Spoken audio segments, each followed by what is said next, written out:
बिस्मिल्लाहिर्रहमानिर्रहीम, अस्सलाम वालेकुम। आज के लेक्चर में बेटे हम कुछ डेफिनेशंस पढ़ेंगे। ये आपको शॉर्ट क्वेश्चन के तौर पे आ सकती हैं। तो सबसे पहली बात हम करते हैं डैम्प्ड ऑसिलेशंस क्या होती हैं।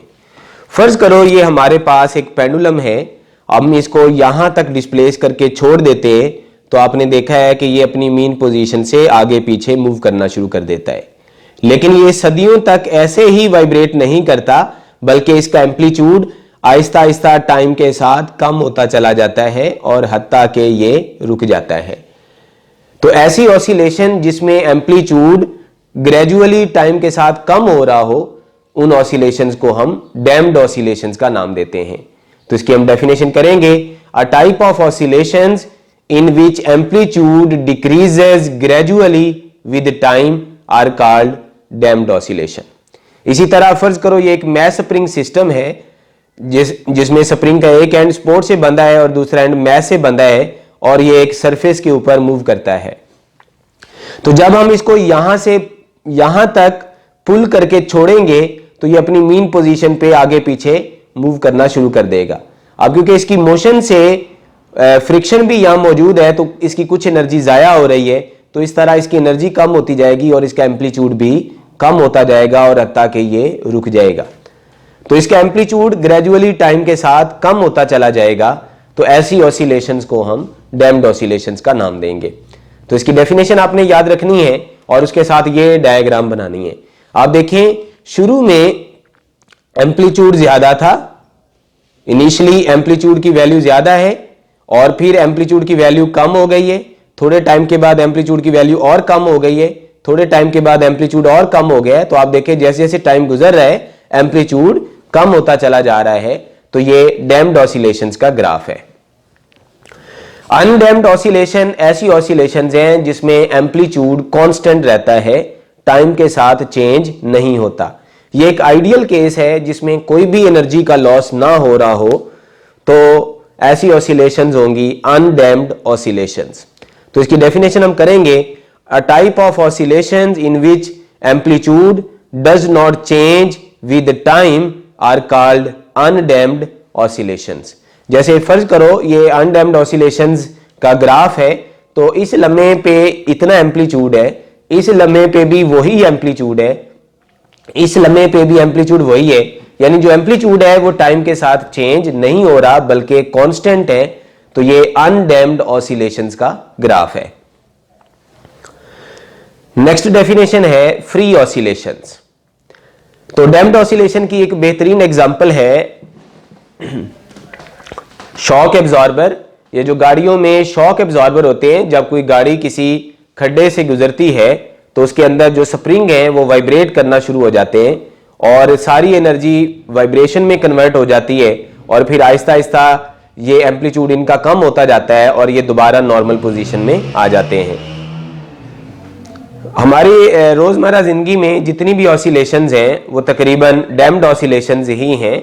मिसाल के तौर पे आप प्लेटफॉर्म पे खड़े हैं तो ट्रेन गुजर रही है, तो वाइब्रेशन प्लेटफॉर्म में शुरू हो जाएंगी, लेकिन जैसे ही ट्रेन चली जाती है तो आप देखते हैं प्लेटफॉर्म अपनी नॉर्मल पोजीशन पे दोबारा आ जाता है, यानी ऑसिलेशंस स्टॉप हो जाती हैं।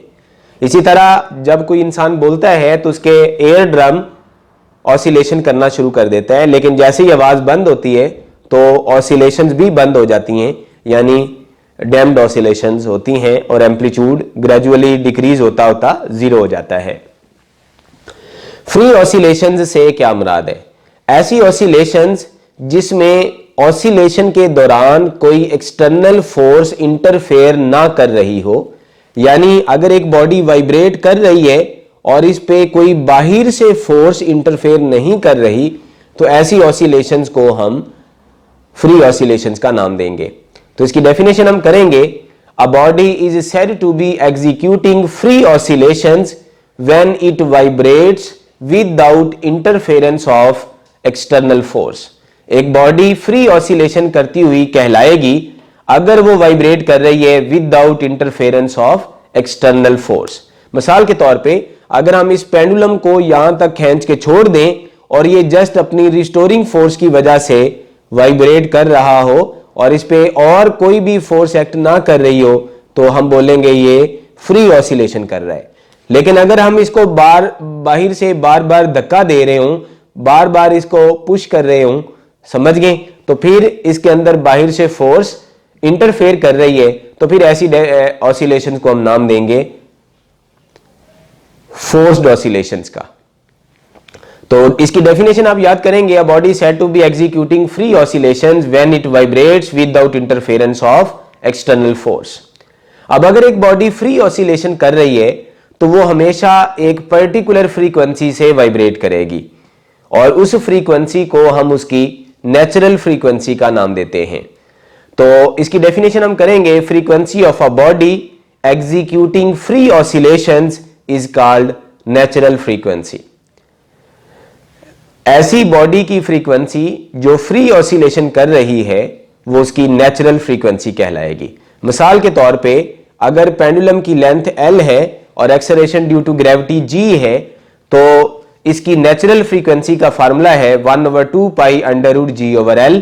पेंडुलम को हम जब भी वाइब्रेट करवाना स्टार्ट करेंगे, फ्री ऑसिलेशन करवाएंगे, तो वो हमेशा इसी फ्रीक्वेंसी के साथ वाइब्रेट करेगा, ना इससे कम फ्रीक्वेंसी ना इससे ज्यादा फ्रीक्वेंसी के साथ वाइब्रेट करेगा।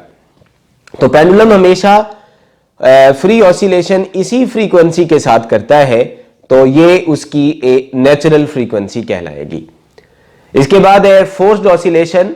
अ body said to be executing forced oscillations when it vibrates with interference of an external force. अगर ये बॉडी वाइब्रेट कर रही है और वाइब्रेशन के दौरान कोई बाहर से फोर्स इंटरफेयर कर रही है, मतलब ये पेंडुलम वाइब्रेट कर रहा है तो आप बार बार इसको बाहर से पुश कर रहे हैं, तो ये फोर्स्ड ऑसिलेशन होना शुरू हो जाएंगी।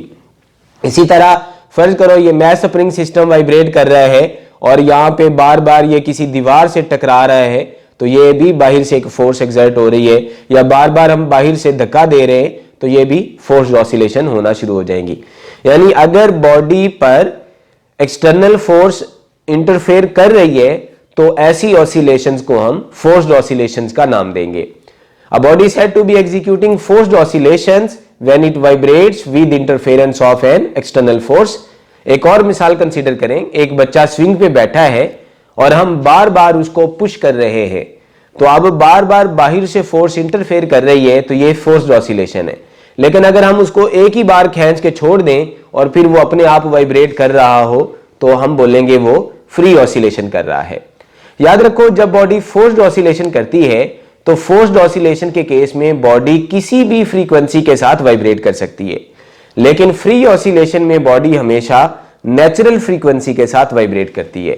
मिसाल के तौर पे हमारा जो एयर ड्रम है, कान का पर्दा, इस पे अगर हम कम फ्रीक्वेंसी वाली साउंड मारें तो वो कम फ्रीक्वेंसी से वाइब्रेट करना शुरू हो जाता है, और अगर हम ज्यादा फ्रीक्वेंसी वाली साउंड उस पे मारें तो वो ज्यादा फ्रीक्वेंसी से वाइब्रेट करना शुरू कर देता है। यानी जिस फ्रीक्वेंसी वाली वेव्स उस पर टकराती हैं वो उसी फ्रीक्वेंसी के साथ वाइब्रेट करना शुरू कर देता है। तो हमारा जो एयर ड्रम है वो फोर्स्ड ऑसिलेशन कर रहा है। अब जिस फ्रीक्वेंसी वाली वेव्स हम उस पर मार रहे होंगे वो उसी फ्रीक्वेंसी से वाइब्रेट कर रहा होगा।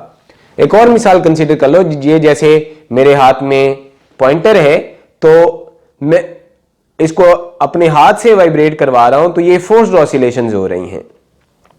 अब मैं इसको लो फ्रीक्वेंसी से भी वाइब्रेट करवा सकता हूं और मैं इसको हाई फ्रीक्वेंसी के साथ भी वाइब्रेट करवा सकता हूं। तो इस तरह जो फोर्स्ड ऑसिलेशन है वो उसके केस में किसी भी फ्रीक्वेंसी से बॉडी वाइब्रेट कर सकती है। अब ऐसा सिस्टम जो फोर्स्ड ऑसिलेशन कर रहा हो उसको हम बोलते हैं ड्राइवन हार्मोनिक ऑसिलेटर, या फोर्स्ड ऑसिलेटर का नाम भी देते हैं। तो इसकी डेफिनेशन हम करेंगे, a physical system undergoing the forced oscillations is known as driven harmonic oscillator। A physical system undergoing the forced oscillations is known as driven harmonic oscillator। Thank you so much। Allah Hafiz।